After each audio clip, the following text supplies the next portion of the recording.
Bezrat Hashem, nous allons commencer avec quelques questions quotidiennes. Les enfants qui ne sont pas bat mitzvah ou bar mitzvah doivent-ils jeûner quelques heures à Tisha B'Av? N'est-ce pas, d'ici environ 3 semaines, il y aura Tisha B'Av. Quelle est la halakha? La réponse, non. Ce n'est pas nécessaire et ceci est valable pour les autres jeûnes, à l'exception de Yom Kippour, où ils jeûnent quelques heures en fonction de leur âge. En revanche, durant les jeûnes, les enfants en âge de comprendre ne doivent manger que des aliments simples nécessaires, pain, eau, etc. et non pas des sucreries ou autres aliments procurant beaucoup de plaisir, pour ainsi s'associer au peuple dans la prise de la conscience de la destruction du Beth Amikdash. Avançons. Prochaine question. Mon mari est revenu trempé de la synagogue suite à un orage et j'ai étendu son costume sur le balcon lorsque le temps s'est éclairci. Ma belle-sœur m'a vu faire et m'a dit que c'était interdit. Je ne vois pas quel pourrait être le problème. Eh bien, le problème est le suivant. Effectivement, de prime abord, cette action ne semble correspondre à aucun des interdits connus pendant Shabbat. Cependant, c'est tout de même interdit. Il y a en fait ici un problème de mara'it ha'ayin, donc ça s'appelle se faire soupçonner, quoi.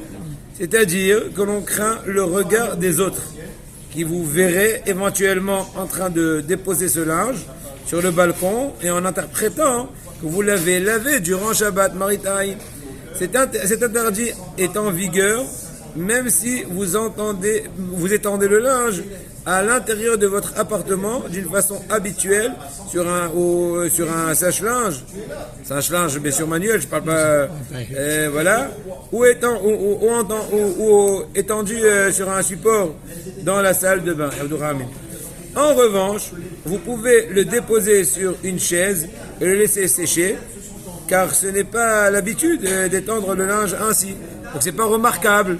Donc on ne fait pas la liaison automatiquement, donc il n'y a pas de suspicion. Et personne ne vous soupçonnera d'avoir lavé pendant Shabbat. Troisième question. Parfois, lorsque je cuisine, il m'arrive de vouloir goûter les plats. Dois-je faire une beracha sur le goûter? Il existe un grand principe. Il est interdit de profiter des aliments donnés par Hachem sans faire une beracha avant, ne serait-ce même qu'une quantité minimum. Voilà, Une petite quantité. Très petite quantité.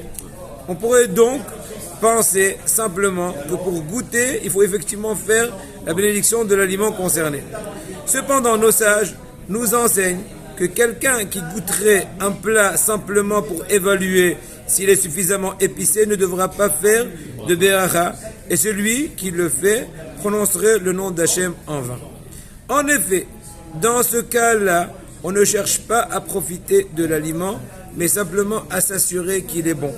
Néanmoins, vous serez probablement d'accord qu'il est très difficile d'être certain lorsque vous goûtez que vous ne cherchez pas à profiter également de l'aliment. Peut-être que tu fais d'une pierre 3 coups.